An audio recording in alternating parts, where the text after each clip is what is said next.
Vous avez vos questions. Ouais. Donc Monsieur Soralnon fait un sujet sur Dieudonné. Dieudonné Mbala Mbala. Oui. D'accord.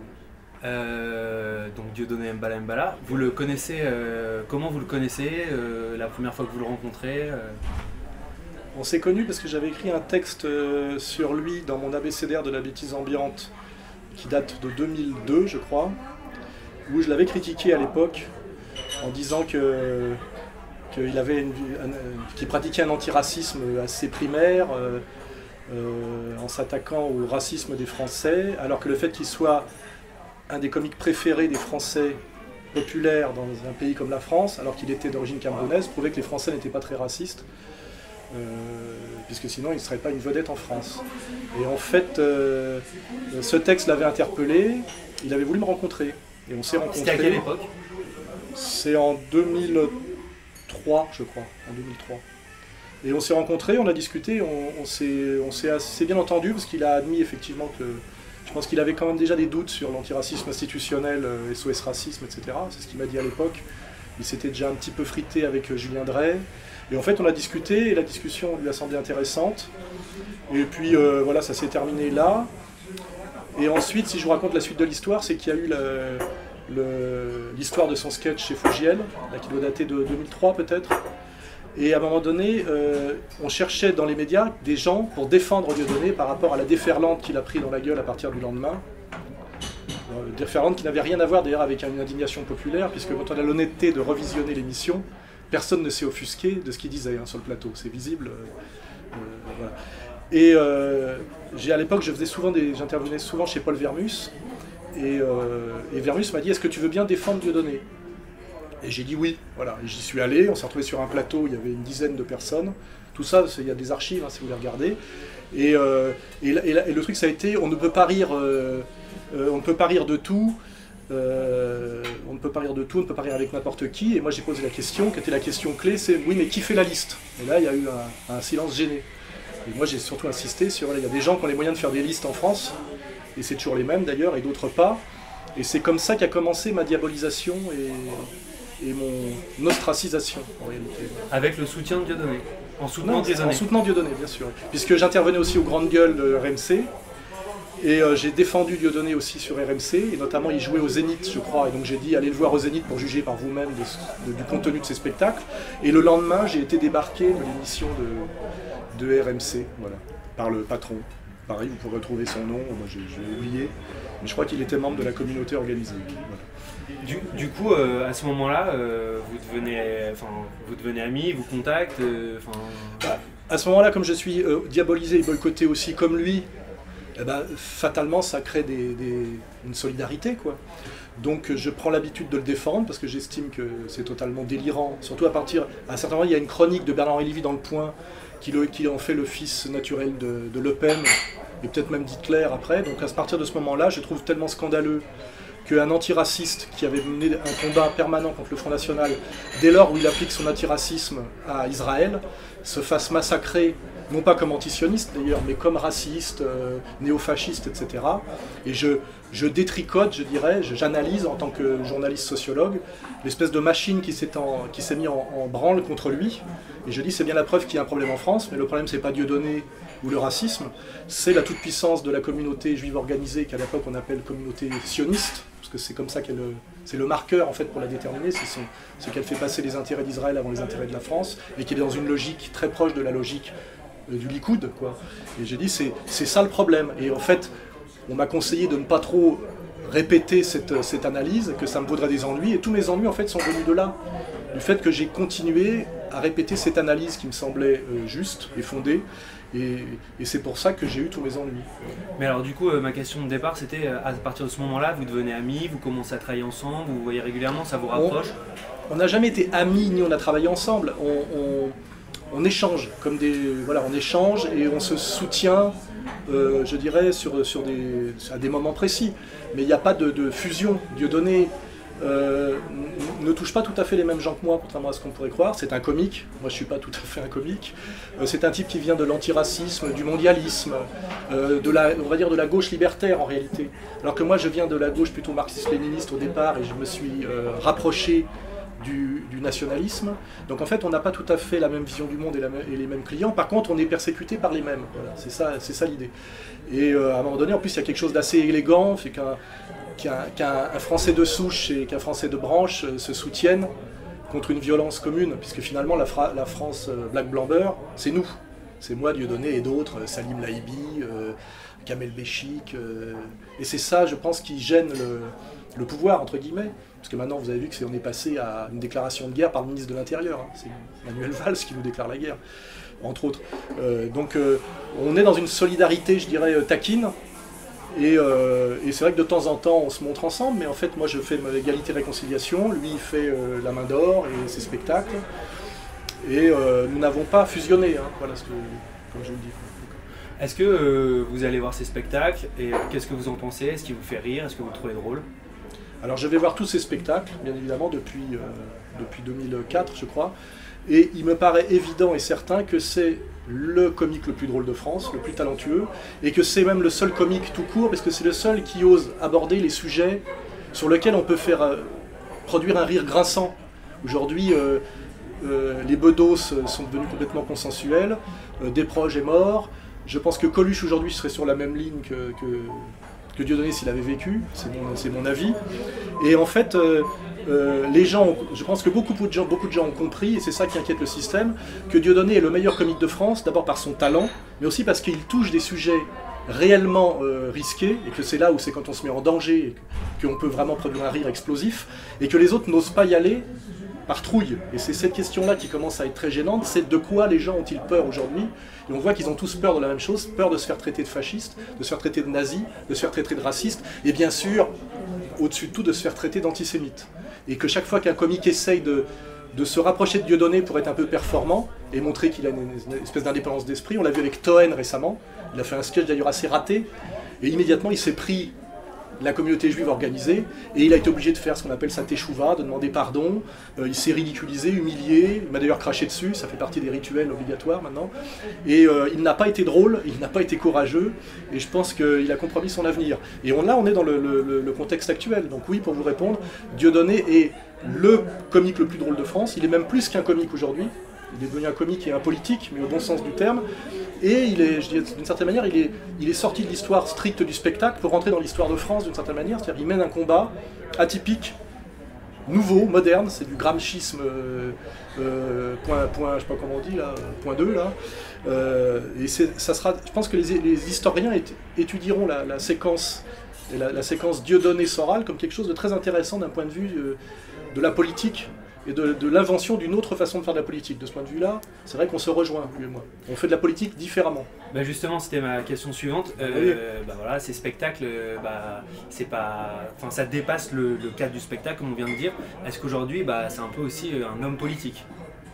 Comme je viens de vous le dire, c'est une manière différente de faire de la politique, mais un vrai comique fait toujours de la politique. Coluche, quelques temps avant sa mort, commençait à faire de plus en plus du comique sérieux, c'est-à-dire du comique sur des sujets qui ne sont pas de la gaudriole ou des sujets convenus, et il commençait à se mettre un peu plus en danger, Coluche. Et d'ailleurs, il est mort. Hein. On ne va pas épiloguer là-dessus, mais je pense que si Coluche avait continué, à un moment donné, on veut se renouveler, les comiques vont toujours vers le sérieux. Ça peut les rendre ridicules comme Bedos quand ils n'ont ni le courage ni le niveau, parce qu'ils finissent par traiter Marine Le Pen de Hitler, ce qui est quand même ridicule. Mais de toute façon, la tentation du comique, qui au début est là pour faire rire, c'est un animateur de noces et banquets, en période télévisuelle, et puis en général, il commence très jeune, donc avec très peu de culture politique, et puis quand il avance dans la vie, il commence à amener des sujets plus sérieux. Desproges était le meilleur exemple. Desproges prenait beaucoup de risques sur ces sujets. Quand vous voyez qu'il ose commencer les spectacles par il paraît que des juifs se sont glissés dans la salle, des choses comme ça. Enfin, aujourd'hui, ça serait même inconcevable.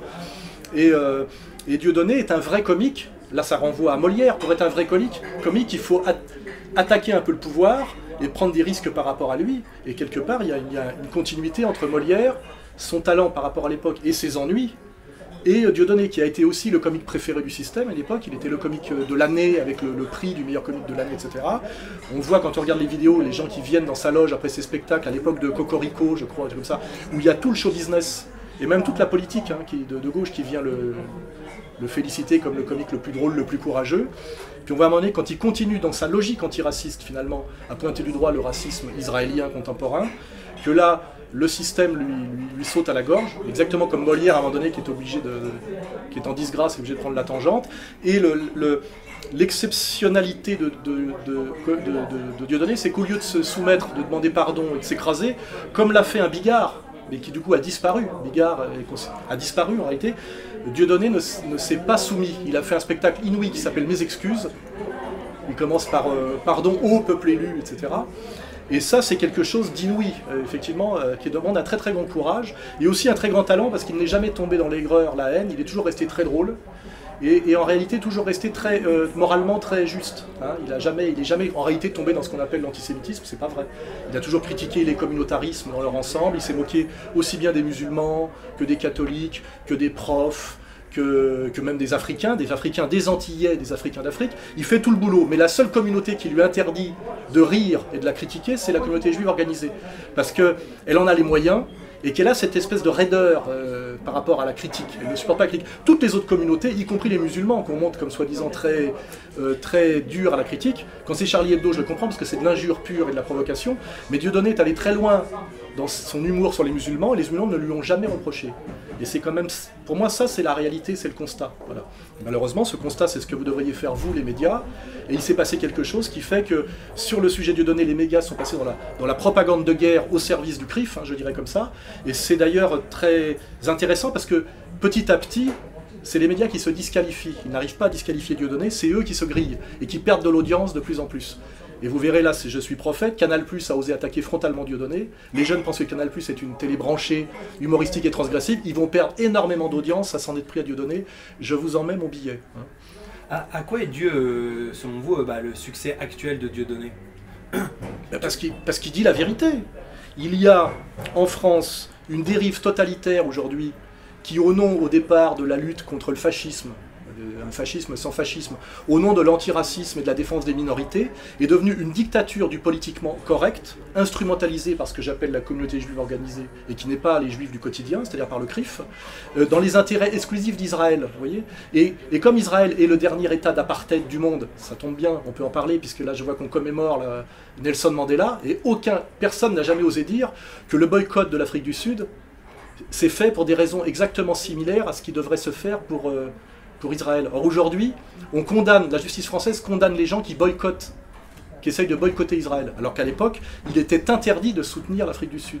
Et on est dans un dysfonctionnement total sur le plan des valeurs républicaines, démocratiques, à cause de la très grande influence du lobby sioniste sur la France. Et quand je dis lobby sioniste, j'appelle ça le lobby de la communauté juive organisée, qui se détermine par son sionisme inconditionnel, et pas un sionisme likoudzik, non, je veux dire un sionisme des kibbutz des années 70, qui est un sionisme d'extrême droite.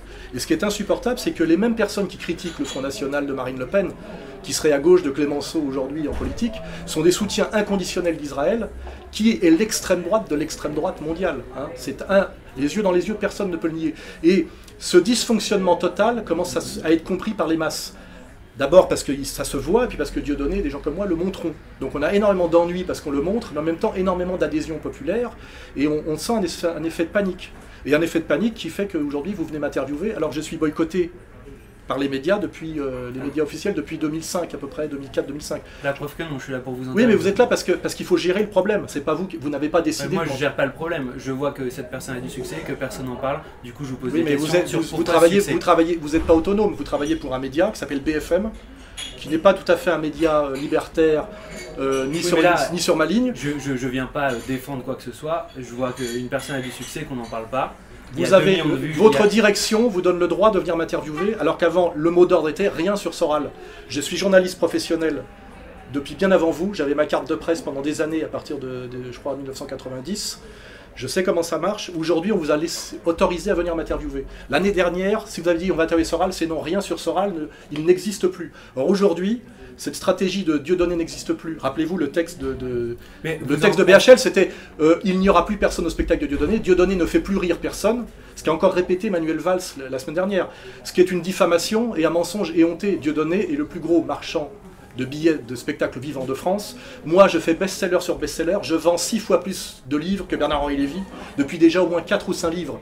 Donc aujourd'hui, vous êtes là aussi parce que vous devez gérer un mensonge énorme qui ne peut plus simplement se gérer par une chape de silence ou par ce qu'on appelle la stratégie de l'édredon. Vous voyez? C'est-à-dire que ne pas donner la parole à Soral, qui s'est donné lui-même la parole par Internet, c'est encore pire que de la lui donner.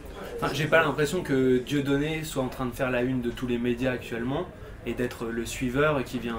Non, non, il il est fait pas la une du Parisien tous les matins, vous voyez pas un sujet il est en permanence, il est en permanence dans les médias, Dieudonné, en permanence, en permanence. Je veux dire, quand un ministre de l'Intérieur commence son discours en disant il faut sauver la République en se battant contre ce qui la menace, et il dit Dieudonné et Soral, dans des discours, quand on organise des espèces de cérémonies PS de lutte contre le racisme, où défilent à la barre des gens qui m'attaquent comme Fourest au théâtre du Rond-Point, alors que je suis un marginal qui fait des vidéos sur un canapé Ikea sur Internet, c'est que c'est la République qui se pose le problème de dissidents qui commencent à les gêner. Ça ressemble beaucoup à la période de l'URSS sous Brejnev, où à un moment donné, les dissidents qu'on avait envoyés au goulag, enfin métaphoriquement en hôpital psychiatrique, on n'arrivait plus à gérer le problème par le silence et la violence et la menace, parce que j'ai eu droit à tout ça, hein, vous le savez, agression physique, contrôle fiscal, procès, boycott, et ça ne suffit plus. Donc les médias dominants, vous n'êtes pas le seul, là, j'ai une demande de complément d'enquête, ce qui est assez ironique, pour une interview.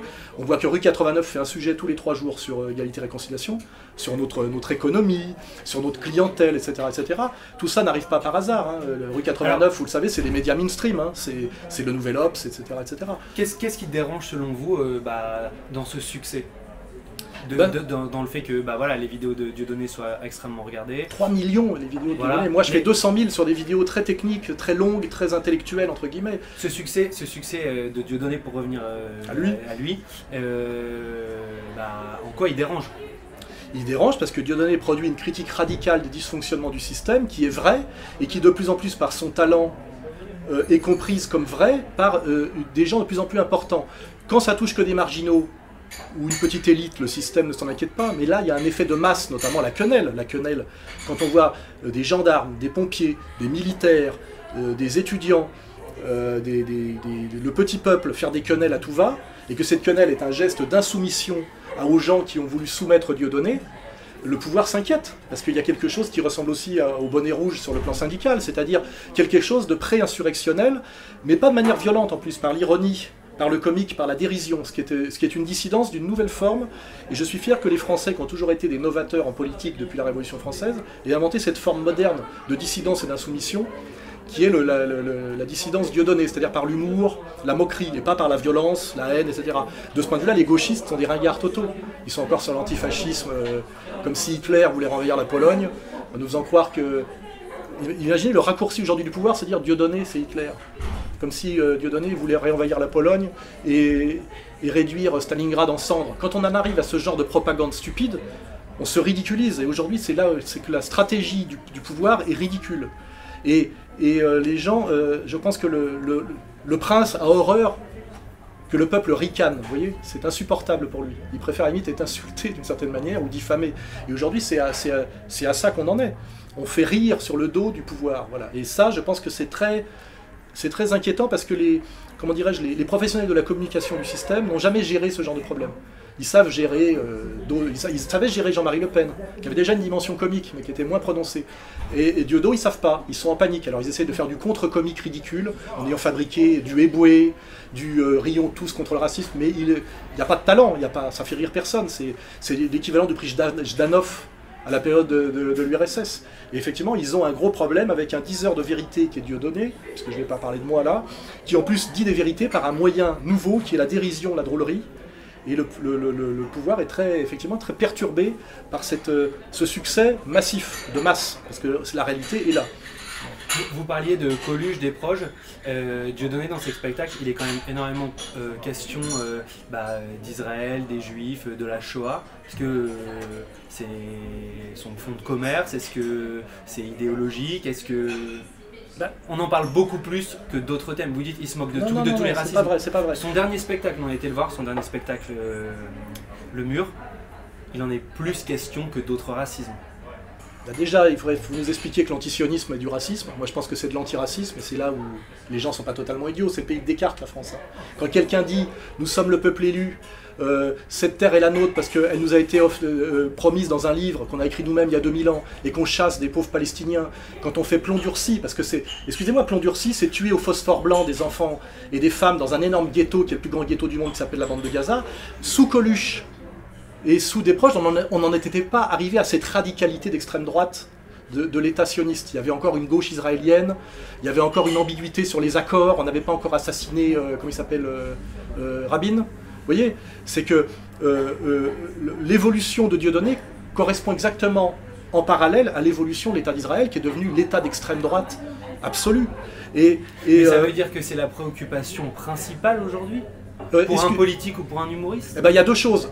Le problème du sionisme, c'est la façon dont finalement le lobby sioniste français a la haute main sur la politique française et les médias français et donne des ordres, sanctionne et punit en fonction de l'alignement sur la politique israélienne ou pas. On vient d'avoir un président de la République de gauche, socialiste, qui est allé se prosterner devant Netanyahou.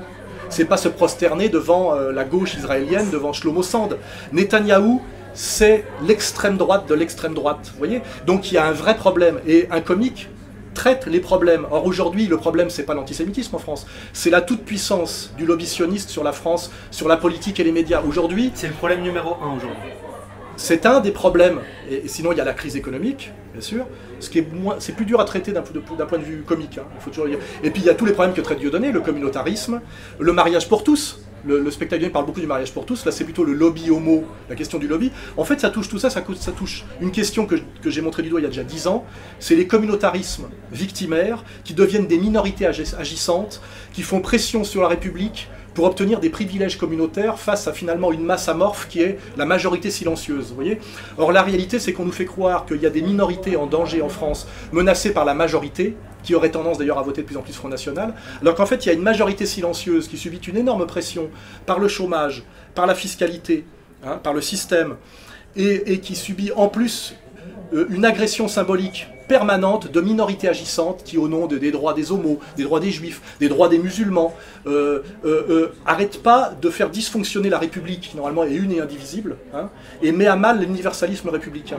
Or aujourd'hui, les gens qui devraient tenir ce discours ne le disent plus, parce qu'ils ont été chassés des médias, souvent justement parce qu'ils avaient osé parler de la cause palestinienne. On voit bien que c'est les gens qui parlaient sérieusement de la question palestinienne, qui est au cœur du débat français, parce que la question d'Israël, c'est une question de la France. C'est un État colon européen qu'on a imposé aux Palestiniens, nous les Européens et nous les Français. Et je veux dire, on voit bien que tous les hommes politiques français, on voit que Madame Hidalgo qui se présente à l'élection de Paris vient de dire qu'elle aimait Israël, que c'était un pays qu'elle adorait, que c'était une démocratie. La question c'est pourquoi un politique ou un homme de médias français, dès qu'il veut avoir une dimension nationale, est obligé d'afficher son soutien et sa soumission à l'État d'Israël de Netanyahou. C'est comme ça qu'il faut poser la question. Vous voyez ? C'est-à-dire que c'est le sionisme qui s'est mis au cœur de la République. Et à un moment donné, ne pas voir cette question-là, c'est ne pas voir l'éléphant assis au milieu du salon. Vous voyez ? Et Dieudonné a le courage de ne pas détourner les yeux sur ce sujet, et c'est pour ça que c'est le comique le plus respecté de France, parce que les autres rêvent d'en parler, mais savent qu'en parler, c'est se marginaliser, c'est avoir des ennuis. Et tous ceux qui ont essayé, on le voit avec Bigard sur le 11 septembre, qui est un sujet d'ailleurs connexe. Parce que dès qu'on remet en cause le 11 septembre, on vous parle d'antisémitisme, et c'est les sionistes qui montent au créneau. Il faut voir pourquoi, d'un seul coup, les sionistes s'énervent qu'on pense qu'il y a peut-être une vérité cachée sous les attentats du 11 septembre. C'est bizarre, il y a des médiations à établir. C'est-à-dire qu'ils pensent que les sionistes sont impliqués. C'est comme ça qu'il faut poser les problèmes. Pour revenir à Dieudonné et du coup peut-être à votre relation, on parle beaucoup de la quenelle en ce moment. Oui. Ça vient d'où? Vous l'avez, vous revendiquez entre guillemets tous les deux à la genèse de ce Non, geste. pas tous les deux. C'est Dieudonné qui est un comique. Donc lui, moi c'est plutôt l'analyse, mon travail, hein, l'analyse politique, le concept. Et lui, à un moment donné, il a fait ça, quoi. Genre, ce qui est un geste assez vulgaire, hein, mais qui est l'équivalent de ça. Hein. En fait, c'est un bras d'honneur à la Dieudonné. Et c'est un geste d'insoumission au système. Et les gens ont parfaitement compris comme ça. Et comme les gens en ont marre de la violence du système, parce qu'il y a à la fois une crise économique qui crée une souffrance, une sensibilité, et en même temps une chape de plomb du politiquement correct, habillée de la défense des minorités avec l'antiracisme institutionnel et l'antifascisme institutionnel, qui sont complètement dysfonctionnels, on voit très bien aujourd'hui, que pour que des gens qui se réclament de Netanyahou, c'est-à-dire d'un fasciste authentique avéré, hein, traitent de fasciste un comique métis franco-camerounais, ça s'appelle l'inversion totale des valeurs. Et je vous dis, la France, c'est le pays de Descartes. C'est un pays qui a un haut niveau quand même de culture et de logique. Donc on ne peut plus faire croire aujourd'hui que la gauche, c'est Netanyahou et l'extrême droite, c'est Dieudonné. Hein. D'un seul coup, il y a un type qui se réclame de Jabotinsky, c'est-à-dire c'est un nazi juif, et qui tue des femmes et des enfants dans un ghetto qu'ils ont organisé avec du phosphore blanc. Et là, on va tous se prosterner devant lui. Et je dis bien tous, Hollande la semaine dernière, etc. etc. Qu'est-ce qu'il est allé foutre là-bas, Hollande ? va se poser la question. Hein. Et puis de l'autre côté, on a un comique de gauche antiraciste qui continue son travail jusqu'au bout d'antiracisme, qui dit aujourd'hui le racisme qu'il faut combattre, c'est pas celui d'Afrique du Sud, puisqu'il est tombé, c'est pas celui de la France, puisque vraiment il y a des dispositifs antiracistes en France d'une puissance inouïe, loi Pleven, etc.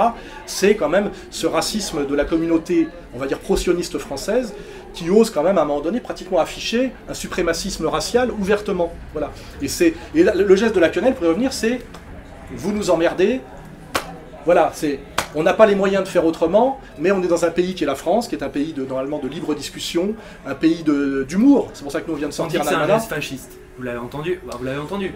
C'est une question. Donc, moi je me rappelle que Clémenceau, c'était le geste de Clémenceau pendant la guerre de 14, ça, face à l'agression allemande, vous voyez. Donc, vous aurez beau essayer de faire croire aux Français que ça, c'est un geste nazi. Vous n'y arriverez pas, vous ferez... Parce que je fais rien croire du tout. Non mais ceux qui essayent de faire ça en ce moment, parce qu'ils essayent, et c'est d'ailleurs toujours pareil, c'est l'extrême droite sioniste qui essaie de le faire croire, c'est JSS, etc.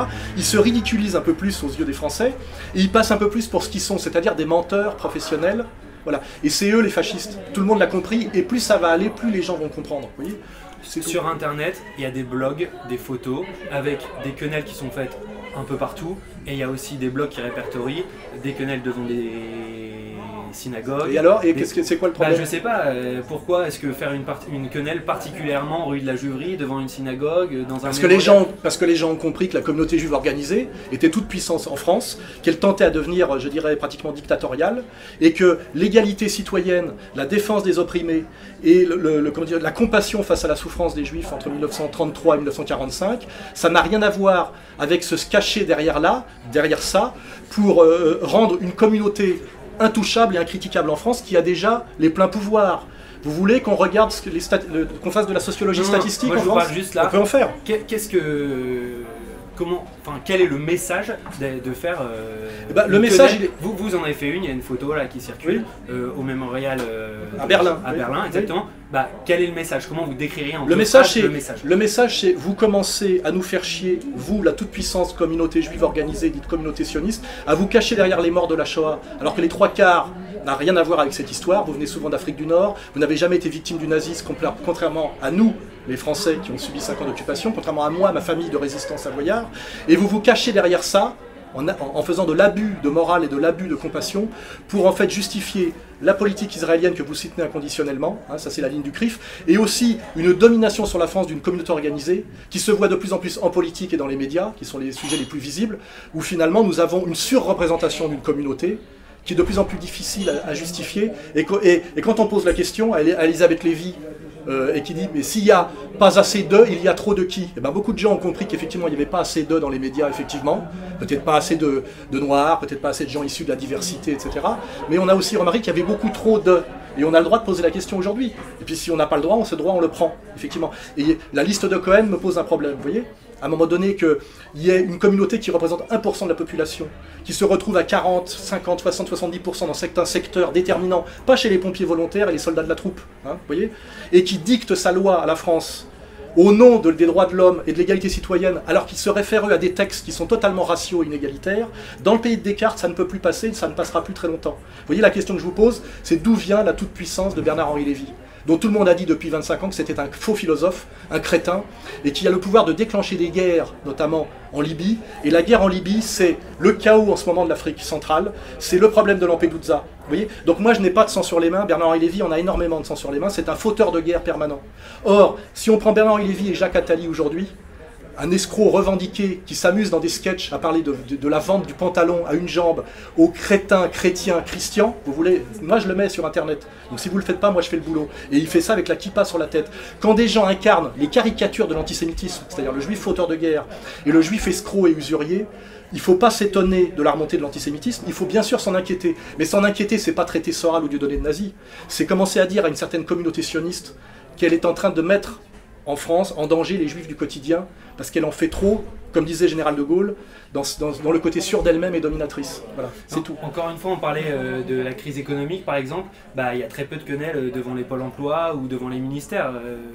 Voilà, on va lancer l'appel. Il faudrait que les gens fassent plus de quenelles devant les pôles emploi et devant les ministères. Mais je vous signale que... Vous me disiez, oui, voilà, c'est un geste anti-système. Mais écoutez, je vais vous dire un truc. Quand on fait une quenelle devant le pôle emploi, est-ce que vous pensez que les médias, les relais, non, les médias relais, quand il y a un pauvre troufion je vous dis que j'ai cherché sur internet et qu'il y a non, il y en a partout des quenelles, il y en a dans les hôpitaux, les machins, etc. Or, dès qu'il y a une quenelle qui est faite, par exemple, effectivement, devant une synagogue, d'un seul coup, c'est le tollé. Je vous signale par exemple que Taubira, à un moment donné, est traité de guenon par une petite fille, je crois, dans une manif, et par une 8e gâchette du Front National. On en fait une cause nationale. Quand le canard enchaîné met Dieudonné comme avec une tête de singe et un tout petit cerveau, quand un juif suisse dit c'est un nègre, les médias ne montent pas au créneau. Donc en réalité, c'est le système médiatique qui surexpose dès que ça touche à la question juive ou à la question sioniste. Et du coup, ça donne un climat très délétère. Parce que moi, j'ai parlé de tous les sujets dans ma vie. Hein. Vous regardez mes bouquins, j'ai beaucoup critiqué le communautarisme féministe, gay, la logique du capital, etc. Mais j'ai aussi traité effectivement la question du sionisme et de la communauté juive organisée. C'est là-dessus que me sont venus tous mes ennuis. Et simplement, je n'ai pas accepté de me taire. Vous me parlez pratiquement que de ça. C'est vous qui êtes venu pour ça. Ah bah pas du tout. Moi, vous voulez qu'on parle d'art contemporain? Je suis un spécialiste de l'art contemporain. Si vous voulez, il y a beaucoup de quenelles dans les musées devant les monochromes. Non, parce que c'est pas un sujet passionnant, mais c'est aussi un sujet que j'ai traité sur l'escroquerie de l'art contemporain. Mais vous êtes envoyé par BFM pour me parler de Dieudonné, de la quenelle, et de toute façon, c'est la question. Et simplement, au lieu de botter en touche, comme Nolo, et de dire... je ne comprends pas de quoi vous me parlez, ou il n'y a pas de problème, ou effectivement le problème c'est la remontée de l'antisémitisme, ou la résurgence du nazisme, il va bientôt réenvahir la Pologne, je ne peux pas dire ce genre de conneries, donc évidemment, je vais là où il y a problème, je dénoue un nœud, voilà, donc je parle de ça parce qu'effectivement c'est ça qui pose problème. On a le droit de critiquer le capitalisme en France, on ne vous traite pas d'incitation à la haine sociale quand vous dites qu'il y a un problème avec la bourgeoisie dominante. Il n'y a pas ça. On a le droit de dire qu'on n'aime pas trop l'islam, que c'est une religion peut-être totalitaire. Moi c'est pas ce que je dis, mais on a le droit d'être islamophobe. Plein de gens l'ont décrété ouvertement aujourd'hui sans avoir de problème. Zemmour en fait son fonds de commerce, Finkielkraut aussi. Mais si vous dites aujourd'hui il y a un problème avec la toute-puissance communauté juive organisée qui fait passer les intérêts d'Israël avant les intérêts de la France, et Israël est aujourd'hui le dernier état d'apartheid en France, et c'est le plus vieux conflit du monde puisqu'il date depuis 67 ans, et c'est un conflit éminemment européen, puisque c'est nous qui avons imposé cette présence coloniale au cœur du monde arabe et du monde palestinien, et c'est une des causes de la déstabilisation du monde, hein, parce que ça a des conséquences qui vont bien au-delà de la question israélienne, on en a parlé. Et ben, quand je me mets à parler de ça, évidemment, je parle d'un sujet dont personne n'ose parler, et immédiatement derrière, j'ai les foudres de toute la communauté organisée, des médias, etc. Cohen qui reproche à Telly de m'inviter alors qu'il m'invite depuis 2 ans, Askolovitch qui monte au créneau, JSS News qui maintenant fait des listes de délation pour que les gens qui ont fait des quenelles perdent leur travail, y compris quand c'est des quenelles faites à l'hôpital ou chez les pompiers. C'est-à-dire que là, c'est des gens qui, d'Israël, écrivent à la police pour que le petit peuple de France perde son travail quand il affiche son insoumission. Vous imaginez l'effet dangereux que ça peut avoir sur le dentiste juif de Bondy ou du 9-3? Cette stratégie est catastrophique. Mais il ne faut pas dire que c'est de ma faute. Non, il faut bien montrer... comment dirais-je, la chaîne de responsabilité. Le vrai problème en France, c'est pas Alain Soral ou Dieudonné.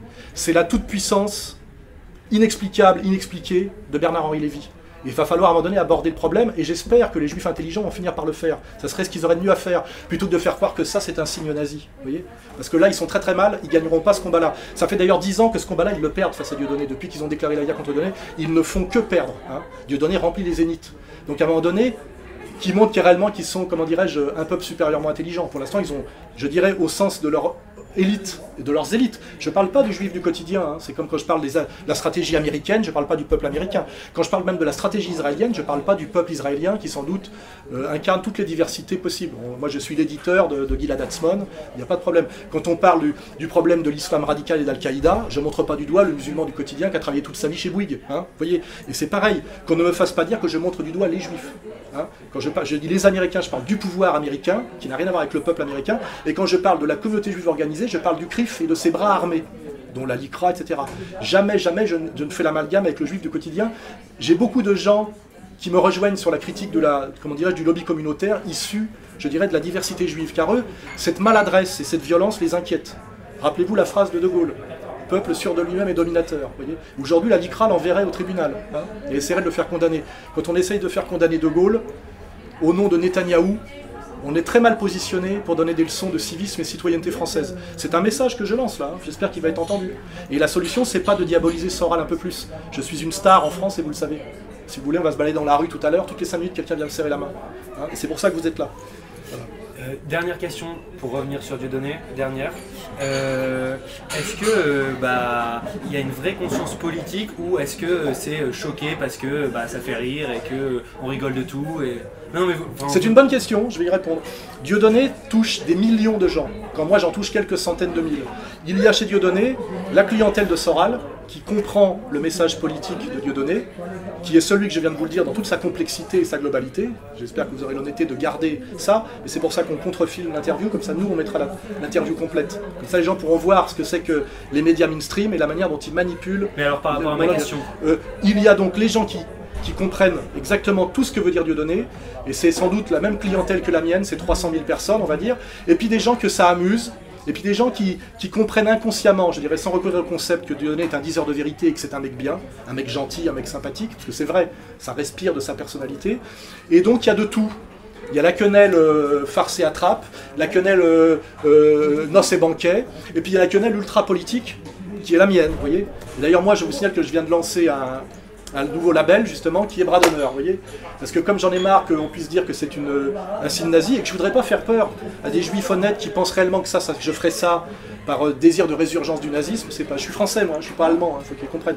J'ai été victime du nazisme et quand vous lisez Mein Kampf, le projet était hostile pour les Français. Hitler nous prenait pour des dégénérés, hein. On faisait pas partie du peuple élu, enfin je veux dire de la race des seigneurs, hein. On faisait partie nous ni du peuple élu ni de la race des seigneurs. Donc on a intérêt ni dans un camp ni dans l'autre. Donc maintenant je relance ce geste-là. Et ce geste-là ça veut dire vous commencez à nous faire chier, on vous emmerde, mais c'est pas nos passaran ou je sais pas la violence antifasciste institutionnelle des petits mecs d'extrême droite qui sont des casseurs de gueule. Nous, on n'a pas de casseurs de gueule chez nous, vous voyez. On se moque de vous. L'idée c'est on vous emmerde et on vous ridiculise. Voilà. Et on fera jamais plus. Donc la quenelle c'est fini, c'est le Bras d'honneur maintenant. Non, la quenelle c'est Dieudonné, puisqu'il vient de déposer la marque, vous le savez. C'est son business, on va dire aussi. Et Soral, évidemment.